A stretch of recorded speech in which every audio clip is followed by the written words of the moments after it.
Welcome to the deep dive. Hey, good to be here. So today we're looking at a really highly charged moment. I mean, we've got these two crises that are unfolding at the exact same time. Right. And they seem totally separate on the surface. You've got this deep philosophical debate happening in the middle of nowhere. In the U.S. desert, yeah. A conversation about, I guess, the very meaning of choice. And then at the same time, we're watching this simulation, this incredibly complex game of global thermonuclear war being played by a bunch of kids. A game that just completely falls apart into chaos on a tennis court in New England. And our sources give us this really detailed, minute-by-minute account. So our mission today is to treat it all as real, like we're watching it happen right now. We're going to dissect the characters, the tension, which is just off the charts in both scenarios. And, the really big ideas underneath it all. Things like freedom, what sacrifice means, and what happens when these really sophisticated systems just suddenly brutally fail. It really gets to that core question, doesn't it? When a system collapses, is it because something attacked it from the outside? Or is it because the rot was already there, deep inside, just waiting for a trigger? So we've broken this down into two acts. First, we're going to be eavesdropping on that desert conversation. The American agent, Steeply, and the Quebecois insurgent, Marathe. And we're going to really get into their arguments. I mean, Yeah. They're basically debating the entire U.S. national character and what freedom even is. Then after that, we're going to pivot. We're heading to the Enfield Tennis Academy, or ETA, to really understand this game, Eschaton. Yeah, we need to dig into its elegant complexity, its cold logic. And then the shocking way it all just implodes the second real human emotion gets involved. Let's do it. All right, Act 1, the desert dialogue. Let's start by just setting the scene, because the contrast here is, it's everything. It really is. We're deep in the night, out in the desert, right on the edge of a U.S. city. The sources say it's Tucson. And the sky itself seems to be part of the argument. It's like Yeah. it's telling two different stories. Totally. You look one way away from the city, and the sky is just, quote, clotted with blue stars. Yeah. It feels vast, natural, maybe even indifferent. Real. Yeah, real. But then you look directly over the city, and it's completely different. It's pearly and blank. That's the light pollution, right, the smog. It's this perfect visual for the manufactured, comfortable emptiness that Marla is about to argue is defining the American experience. So they're meeting right on that border. The border between, I don't know, reality and this artificial comfort. And the men themselves are just as stark a contrast. Let's talk about Marathi first. He's leaning forward on his stumps. He's gripping this blanket. Yeah, this is a guy whose body is literally a testament to his sacrifice. You can just feel the passion, the intensity coming off him. And then you have Steeply. His whole vibe is just Yeah, cool, deliberate, and totally artificial. he's got this lurid wig on that. It slips when he moves his head too fast. It's such a bizarre, distracting detail. And he makes this whole show of lighting a Belgian cigarette, right? Gets it on the first match. He does this perfect circular flourish to put the match out. It's all a performance. It's all designed to project this image of calm, to make Marathi's earnestness seem a little... A little clumsy, a little ridiculous. Exactly. Like, why do you care so much? And the dialogue kicks off, improves that dynamic immediately. Marathi starts things off, and he says that the real threat, the root of it, it doesn't come from Canadians. He's basically saying you're looking in the wrong direction. And Steeply is just instantly annoyed. He snaps back, what's that supposed to mean? And there it is. The wig slips. His whole carefully built composure just glitches for a second. And Marathi sees this, and he reacts by fussing with his blanket. The source says, rather too fussily. It's his little nervous gesture. He knows Steeply is just going to dismiss what he has to say. So that's the core dynamic right there. Marathi is trying to have this deep philosophical conversation. And Steeply is just trying to file it away. He wants to reduce it to a political threat, a military problem, something he can manage. But Marathi pushes forward. He makes his core claim right away. The U.S. is the author of its own threat. And that threat is the entertainment. Yeah. The lethal film cartridge that's at the center of everything. He really drives the point home, doesn't he? He says, look, the cartridge itself is American, made by an American. But that's not even the most important part. It's not the supply, it's the demand. Right, the appetite for the appeal of it. He says that's purely a U.S. thing, driven by this American drive for spectation. The need to just watch, to consume. And Maratha ties this directly to a conversation they'd had before. Where Steeply apparently laughed at the idea of choosing with great care and loving. And Maratha brings it back and says, choosing is everything. This national habit of just passively watching things, of consuming entertainment, is a fundamental failure to choose actively, meaningfully. Okay, but I feel like I have to push back a little on Maratha here. Is he being fair? How do you mean? I mean, he's basically saying that because Americans like passive entertainment, they have a national death wish. Isn't that a huge leap? It's a big leap, yeah. It feels like he could be just confusing American wealth and leisure time with some kind of deep moral rot. The U.S. has the resources to create and consume this kind of stuff. So you're saying other countries just don't have the luxury of inventing a fatal film because their problems are more immediate? Exactly, like starvation or war. Maybe this is a problem of abundance, not a problem of character. I think that's a fair challenge. But I think Marathi's counter would be that the abundance is what makes the moral failure even worse. Because it reveals what people choose when they can choose anything. Precisely. When given infinite comfort and infinite options, what do Americans choose? According to him, they choose nothing over themselves. He says each one. The failure isn't that they don't sacrifice, it's that they have nothing to sacrifice for. And that really is his central devastating point, isn't it? That the U.S. is essentially committing suicide by pleasure. Yeah, that image he paints is it's chilling. Citizens choosing to die for this chance to be fed this death of pleasure with spoons in their warm homes, alone, unmoving. It's so isolated. It's a quiet, private, self-administered death. Which means the entertainment isn't really the weapon, it's just the perfect delivery system for a desire that was already there. Which brings us to what he calls the so what moment. The fact that the Bureau, that Steeply's people, are so terrified of this cartridge. Right. Maratha says that fear isn't a sign of strength. It's not them standing strong against some foreign threat. It's proof of the nation's fatal weakness. Exactly. They wouldn't be panicking if they didn't, on some level, recognize this self-destructive appetite in their own people. The problem isn't stopping the cartridge. The problem is understanding why so many people want it.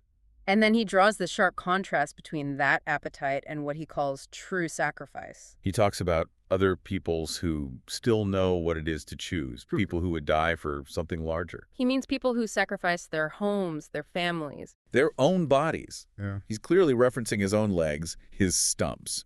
People who will give up everything for a collective ideal, something bigger than their own immediate, isolated pleasure. It's a pretty direct attack on modern individualism. It is.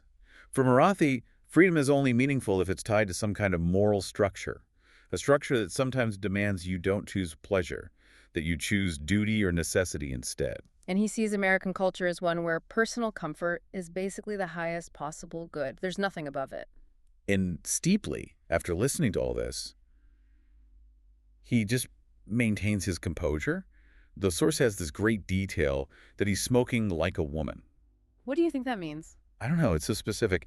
Maybe it's just to emphasize this carefully constructed, almost androgynous detachment he has. He's not a passionate, brawling man like Marathi. He's something else. And he just calmly summarizes Marathi's whole argument back to him. Right. He says, you're saying that the administration wouldn't even be concerned about the entertainment if we didn't know we were fatally weak. The fact that we're worried speaks volumes about the nation itself. So he gets it. He understands the critique. But he's still trying to frame it as a manageable problem.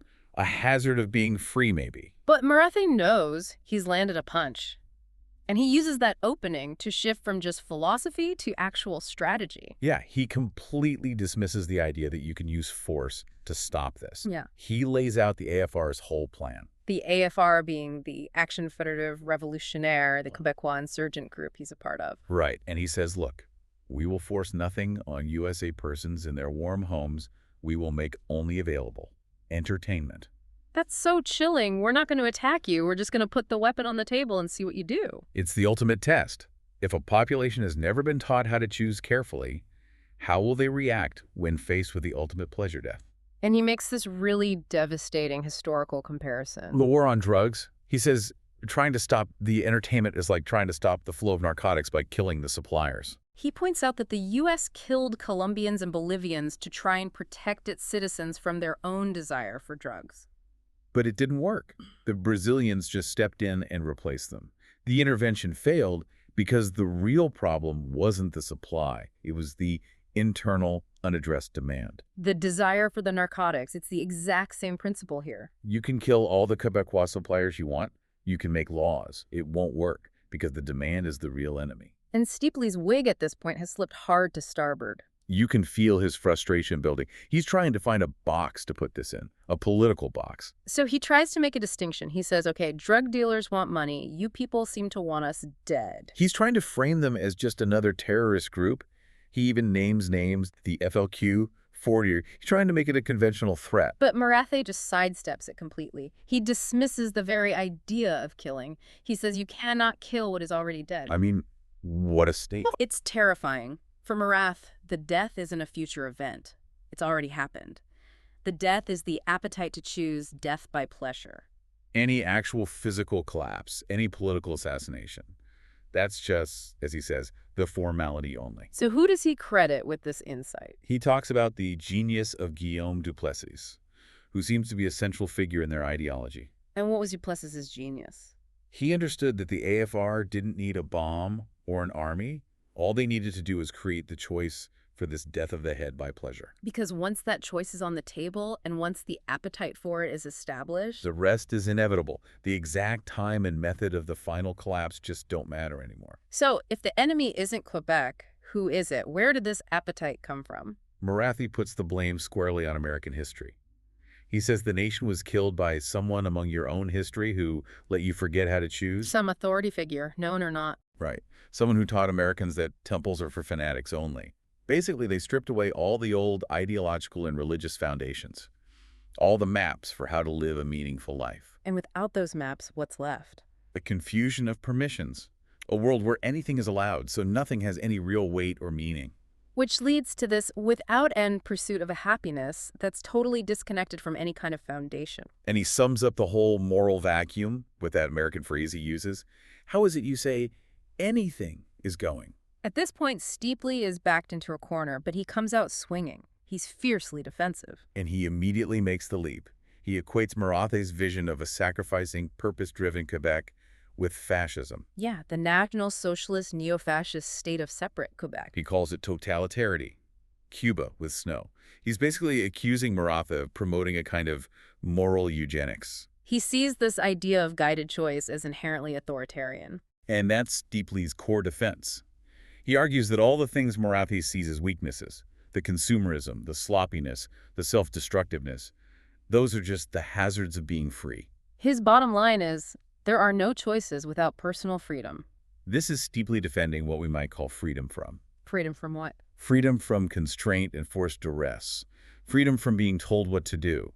It's a definition of freedom that's all about the absence of external limits. And Marathi has this amazing moment here. He looks up at the sky again. And he notes that the blankness over the city, that pearly void, it's from the exhaust of the cars rising up and hiding the stars. So the very tools of American comfort and freedom, the automobiles, are literally obscuring the larger natural reality. It's a perfect little encapsulation of his whole argument. And then he introduces his counter idea, freedom to. Okay, so if freedom from is about removing constraints? Freedom to is about what you do with that lack of constraint. Marathe argues that freedom from is useless or even dangerous if you don't first have the freedom to make good choices. And that requires guidance. It requires education. He uses the metaphor of a loving-filled father to guide, inform, teach the person how to choose. Without that teaching, he says, you can only make a child's greedy choices. I think this is probably the most profound part of their whole conversation. It really is. We talk about freedom all the time, but Marathe is insisting that true freedom actually requires competence. If you don't have the learned ability for critical thought or self-sacrifice, then being free just means you're free to chase immediate gratification, which, in the long run, is always self-destructive. He uses that rich father analogy to make the point. The great analogy. The father is rich. He can give his child anything. He can provide both candy, which is pleasure, and food, which is necessity. And if this father just yells freedom and lets the child choose only candy every single time, the child becomes weak and sick. Is that good parenting? Is that real freedom? And Marathi is saying the U.S. government, the whole culture, is that irresponsible, permissive parent. Right.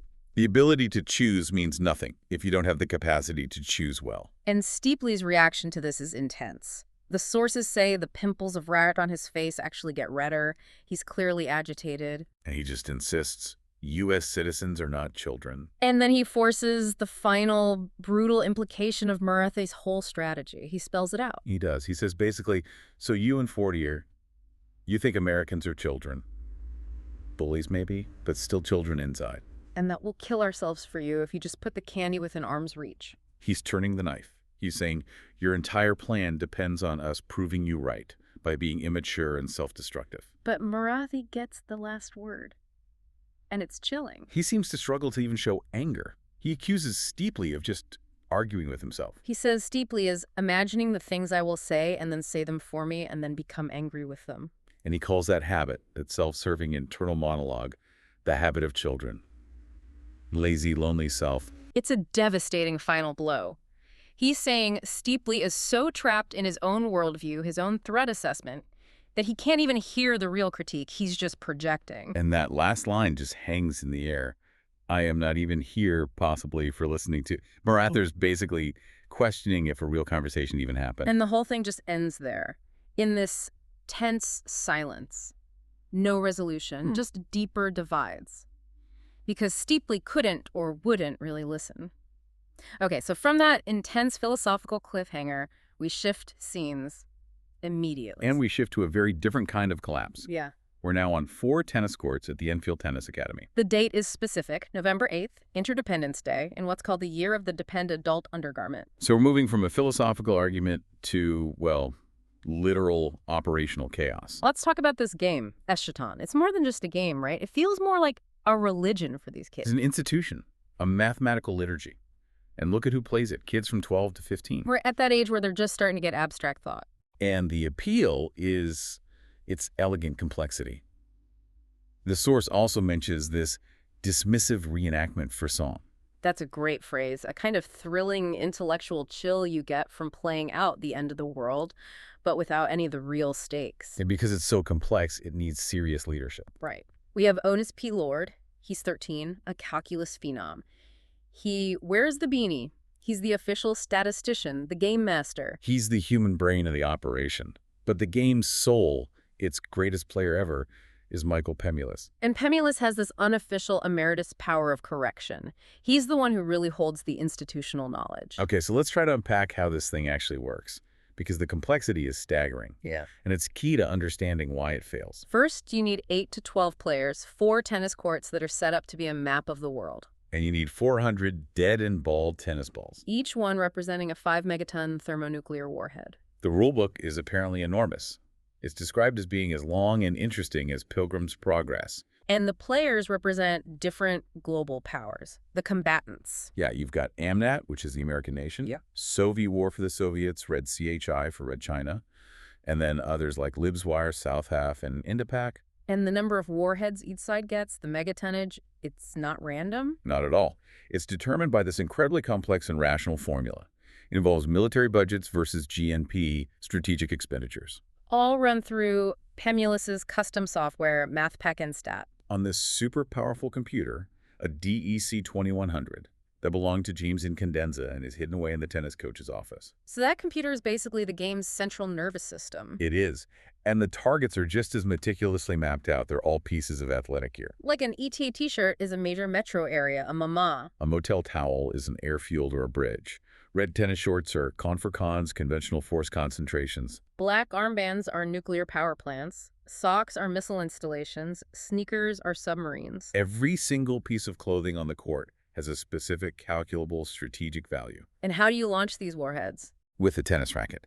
The rules say a topspin lob is used because it resembles the parabolic flight of a missile. And MIRVs, the multiple warhead missiles. They're launched using intricately knotted athletic supporters, which, I mean, just speaks to the level of bizarre teenage ritual that's built into this thing. The game even has distinct stages of conflict. SpaceX, which is BASM exchanges, controlled retaliatory strikes, the logical tit-for-tat part of nuclear strategy. versus SC-Pop. Strikes against civilian populations, total annihilation, mutually assured destruction. And the key thing about SC-Pop is that the logic of the game dictates you avoid it because it basically eliminates both sides. It's a losing move for everyone. So winning isn't about total destruction. It's about achieving the most favorable ratio of NDDIR, infliction of death, destruction, incapacitation of response. To SFDDIR, which is the damage you yourself absorb. But to even know who won, Otis P. Lord has to spend 3 hours crunching all the numbers on the computer.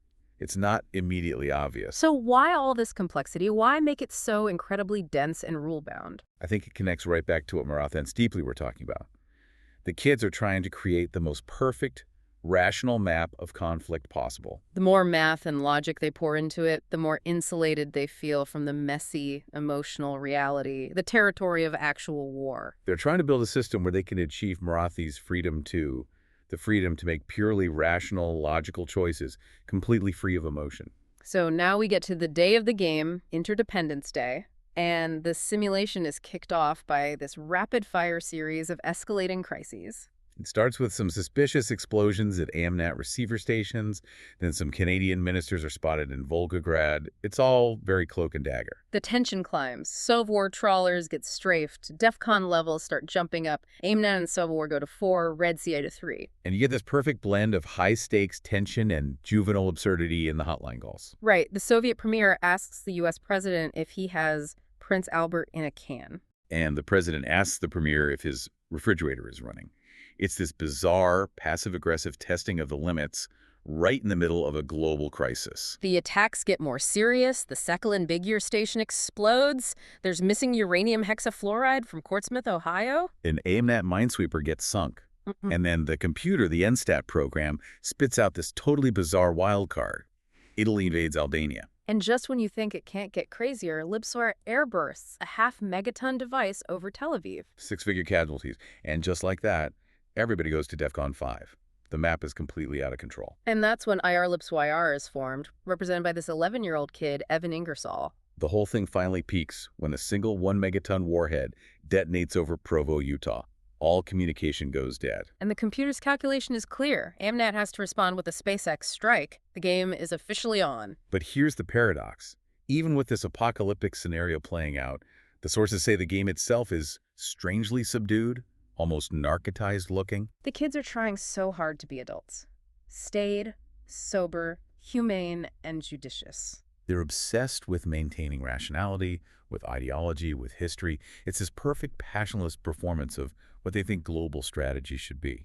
But you can feel the real personal chaos simmering just under the surface. Absolutely. You have Howling Condenza watching, just fighting this internal battle about wanting to get high. Temulus is there, twitchy from diet pills, just desperately trying to keep the whole thing on the rails. And the environment itself feels brittle, wintry. It just mirrors the tension perfectly. And you start to see the first cracks in the rational facade pretty early on. Players start letting their personal feelings bleed into the game. Like Josh Gopnik playing as South Half, he just unloads all 16 of his warheads on AMNAT. At a peak because of what happened to Tel Aviv, even though Israel isn't even a combatant in the game. Then you've got JJ Penn, Fran Deepak, who dumps his MIRVs in the desert, claiming it's for some religious principle. And Pemulus is just screaming at him, "Nobody's Israel today!" He's trying to remind them that Eschaton is about calculated self-interest and damage ratios, not some emotional convictions. And in the middle of all this is poor Otis P. Lord. He's the frantic running god of this universe. He's got this clattering hospital cart with a computer on it, and he's just constantly calculating damage. The flatness of the terrain in Peoria, Illinois, increases the kill radius of a strike to 10.1 clicks. And the fallout. Strontium-90 will cause microcephalic kids in Montreal for roughly 22 generations. He's the living embodiment of the crushing weight of trying to apply cold logic to unimaginable human suffering. Okay, so this brings us to a strategic standoff. Right. The two superpowers, AMNAT, led by a kid named Postlethwaite, and Soviet, led by Ann Kittenplan, have so far managed to avoid SAPOP. They've avoided total mutual destruction. AMNAT has the lead, mostly because the smaller nations made these emotional, irrational mistakes early on. But the logic of the game is now crystal clear. Sovor is taking so much damage, so much SFADR, that game theory is pushing them toward as SBR. It's becoming their only logical move. Unless they can negotiate. Exactly. So the Soviet premier, a kid named Peterson, petitions the AMNAT president, Chu, for a scrambled call. They set up a peace summit in Sierra Leone. And Pemulus, the master strategist watching from the sidelines, knows exactly what's going to happen. He predicts that AMNAT will accept peace talks. It's the rational move. It preserves their lead. Because if they go to SAPOP, they'll take so much damage that a third party could sneak in and win. A third party like Ir Livswar, led by the 11-year-old Evan Ingersoll. He could win just by staying out of the fight. Rationality demands peace. And this is where everything changes. This is Ingersoll's moment. Howling Cadenza is watching this, just paralyzed and absorbed. While the two superpower leaders are nodding at each other soberly, Ingersoll has this flash of strategic genius. He realizes that the best possible outcome for Erlibsor is to prevent peace. If the superpowers go back to fighting and annihilate each other, he wins by default. So he takes a warhead, he does this lavish theatrical backswing. And he fires a shot that's straight as if shot from a rifle, directly at the group of players standing in Sierra Leone. And the ball hits Ann Kittenplan, the Soviet War launch capacity, right in the back of the head with a loud thok. Silence. The entire game just stops. The artifice is shattered. Ingersoll has just broken the most fundamental, unwritten rule of the game. Players are not targets. But he just casually claims a 5 megaton contact burst against both sides' leaders and launch capacities, and then he gleefully asks if the snow on the ground affects the kill radius. And Otis T. Lord, the overwhelmed administrator, he takes off his white beanie. And he ceremonially puts on the dreaded red UGC beanie. Utter global crisis. This is the symbol that the system itself has failed. The rational framework is broken. Michael Pemulus just loses it. He's fueled by tenuate and pure rational rage. He's screaming that the players are part of the map. They're the apparatus of the game. They are not the territory. They are not the targets. He's defending that boundary. He yells, Eschaton, gentlemen, is about logic and axiom and mathematical probity and discipline and verity and order. Hitting a player destroys the entire premise of the game. But Ingersoll has a defense, and it's a logical one. He argues that the second the leaders decided to meet in Sierra Leone, it became a de facto site of strategic command, an SS Strak. He claims his INDDR points. He's using the game's own logic to justify breaking its core principle. And Lord, he checks the official rule directory, the SSHAX.dir, and he delivers the fatal ruling. The rules do not explicitly say that players with strategic functions can't be targeted if they move outside their defense nets. It's a loophole. And this is the philosophical core of the collapse. Pemulus is screaming that the rule is pre-axiomatic. It's so fundamental you shouldn't have to write it down. Without it, the whole thing just dissolves into chaos. But by allowing the written rule book, the map, to justify a physical attack on a person, the territory lord has just compromised Eschaton's map for all time. The rules have allowed for their own destruction. And the second that ruling is made, all hell breaks loose. And Kittenplan, Yeah. the Solve War player, got hit in the head. She just transforms. Her face is writhing, she's trembling with pure rage, all strategic logic is gone. She grabs a warhead, she screams, and she fires a real screamer right at Ingersoll's head. And she doesn't stop. He blocks it. And she just keeps launching, one after another, moving across the court, using her entire arsenal for nothing but personal, emotional revenge. And that is the collapse into cruelty. Ingersoll drops his racket and runs, crying foul. But the other players, they smell blood in the water. They see that Ingersoll is now fair game for cruelty. Red CI, Amat, Gopnik, they all join in, chasing him, pelting him with tennis balls. They hit him in the neck, the thigh. He falls down and just starts crying. Not because of the pain, the source says, but more at the fact of being hurt. The cold adult game has devolved into a literal playground bullying session. And the degeneration just spreads. An errant warhead hits Otis P. Lord, the administrator, in the chest. A physical strike against the referee. Peterson gets hit in the groin. At this point, everyone abandons the rules. They're just scooping up spent warheads and firing them at each other. The intellectual exercise is officially a brawl. And it becomes about personal grudges. Two players, Penn and McKenna, apparently have long-standing personal bones to pick with Ann Kittenplan. So they attack her from behind. She takes 2 hits to the chest, drops her racket, charges McKenna, and just lays him out with a left cross. An actual punch. Then Chu tackles Postlethwaite, Gopnik punches Chu, and Kittenplan starts ramming the RDCHI leader's face into the chain-link fence. And the spectators are just watching this apocalypse unfold. Howling Cadenza is paralyzed with absorption. He can't tell if the chaos is somehow choreographed or just total disorder. Axford feels this dark thrill watching Ingersoll get pummeled. Struck is just frozen, and the adult world, this figure in a mint green Ford sedan, just sits there, idling, watching it all happen, uninvolved. And Otis P. Lord, the red beanie-wearing god of this failed universe, he clutches his chest and starts pushing his cart with the computer on it, trying to save the system's brain. But then comes the final spectacular moment of destruction. The Red DCHI General Secretary running from Kit and Plan barrels right into Lord's speeding cart. Diskettes fly into the air like mad bats, and the whole nervous system of Eschaton, the monitor, the modem, the computer itself, is launched into the air in a high parabolic arc. The Lord makes a desperate dive to save the hardware. He hurdles the wreckage, sprinting. But he doesn't see Lamont Chu, who's on his hands and knees vomiting into the part of the court designated as the Indian Ocean. Lord hits him,